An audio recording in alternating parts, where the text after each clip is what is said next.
tous et bienvenue dans l'Express d'Iruka d'Inoblivion. D'Inoblivion combine des éléments de deck building et de gestion de ressources à l'époque des dinosaures. Vous contrôlez les membres de votre clan avec un chef et vous devez essayer de gérer au mieux vos ressources et de recruter un maximum de personnes dans votre clan afin de pouvoir combattre les dinosaures. Le jeu se compose d'un plateau principal où vous allez retrouver la jungle représentée par ce deck de cartes. Ici, de chaque côté, vous allez avoir les territoires de chasse et là-haut, avec deux niveaux différents, des dinosaures qu'il va falloir affronter. Vous disposez en début de partie de 9 cartes de départ avec un chef aléatoire. Vous partez avec 2 jetons amis et 2 ressources nourriture.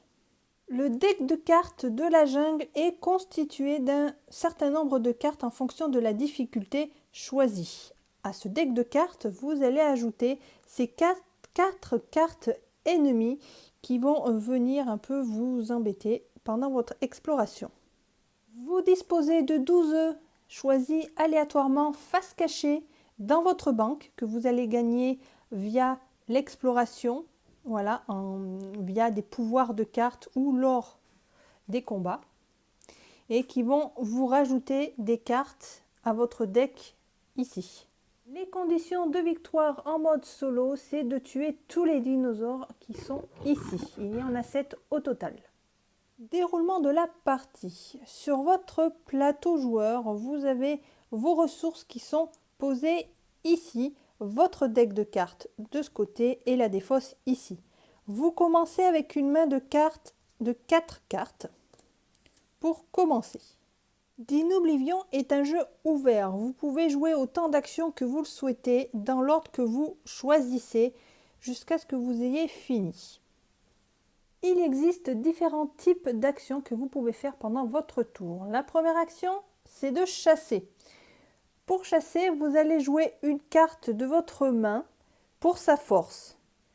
Si vous jouez par exemple cette carte-ci, vous l'inclinez pour montrer que vous l'utilisez et vous allez retourner le même nombre de cartes que la force indiquée ici. Dans ce cas, 2 cartes, donc je vais retourner 2 cartes.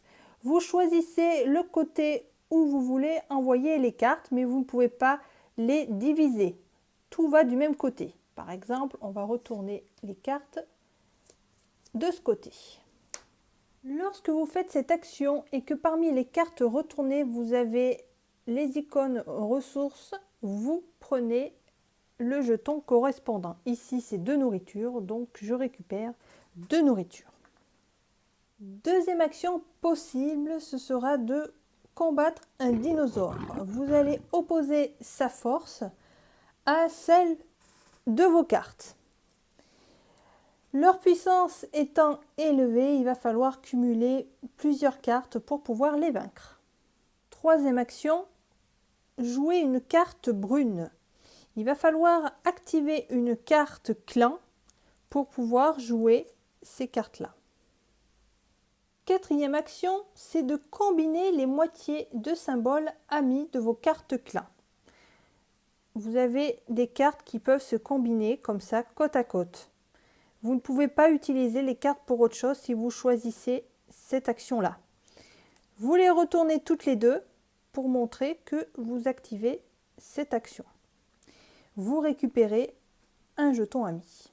Cinquième et dernière action, la plus simple et la plus classique, c'est d'utiliser le pouvoir des cartes clans. Ici, par exemple, vous allez devoir défausser une carte pour gagner 4 en force. Et ici, vous allez gagner une nourriture. Vous avez également la possibilité, alors ce n'est pas considéré comme une action, donc vous pouvez la faire en même temps, c'est d'acheter une carte d'un côté ou de l'autre. Il y a 2 façons d'acheter une carte, soit en payant en jetons amis, soit en jetons nourriture. C'est justement par ce biais-là que vous allez pouvoir augmenter les cartes de votre deck et l'améliorer afin de pouvoir combattre les dinosaures. Sur votre plateau joueur, vous pouvez vous apercevoir que vous avez une grotte tout en haut.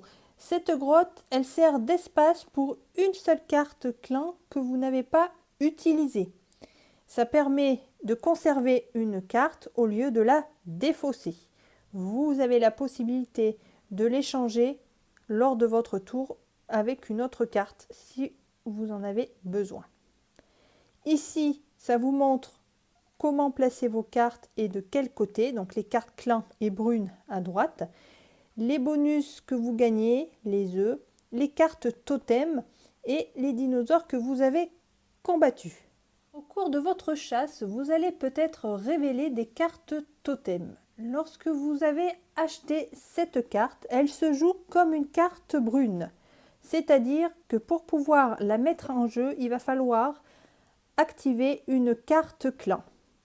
Une fois posée dans votre zone, elle y reste pendant toute la partie. Vous avez la possibilité de l'utiliser à chaque fois. Il suffit de l'incliner. À chaque tour, elle revient en jeu. Vous n'avez pas besoin d'utiliser une carte clan pour l'activer. Lorsque vous finissez votre deck de cartes, les dinosaures rentrent en rage. Vous devez retourner un nombre de cartes égal à leur niveau. Par exemple, là, ce sont des dinosaures de niveau 1. Vous allez retourner une carte. Ici, de niveau 2, 2 cartes. Vous faites bien sûr les deux côtés. Dans ce cas, j'ai retourné une carte ennemie. La carte ennemie est posée sur le côté, ici. Et elle vous oblige à retourner une carte supplémentaire. Faites attention de ne pas laisser trop d'ennemis en jeu car ils vont vous obliger à révéler une carte à chaque fois. Et si vous avez fini votre paquet de cartes, le volcan explose et la partie est finie. Donc pensez bien à les combattre. Par contre, ils ne meurent pas, ils s'enfuient seulement et reviennent dans le deck. Pour pouvoir les combattre, vous faites seulement ce qui est demandé. Par exemple, ici, il va falloir égaler la force de 1 et vous défausser d'un jeton dinosaure. Lorsque vous gagnez contre un dinosaure, vous gagnez un certain nombre d'éléments. Tout d'abord, vous avez la possibilité de détruire une carte en jeu ou dans votre main. Elle peut être utilisée ou non. C'est ce qui va vous permettre de nettoyer un peu votre deck. Vous gagnez également une carte supplémentaire. Vous la prenez dans le deck où le dinosaure a été vaincu. Par exemple, ce dinosaure, il vient d'ici.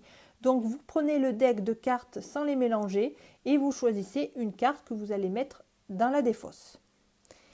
Et ensuite, vous pouvez gagner un œuf. Alors, un œuf, vous le prenez aléatoirement ici dans votre réserve, vous le retournez. Et en fonction du chiffre, vous allez ajouter une carte supplémentaire dans le deck.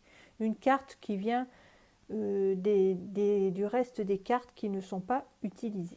Lorsque tous les dinosaures d'un côté ont été vaincus, vous allez déclencher le volcan.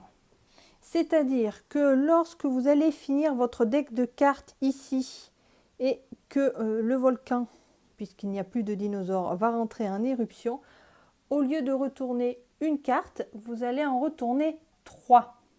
Donc le paquet de cartes va passer beaucoup plus vite. Pareil ici, si vous finissez toutes les cartes ici, vous allez en retourner 3. Voilà comment se joue une partie de Dino Oblivion. Bon courage à tous!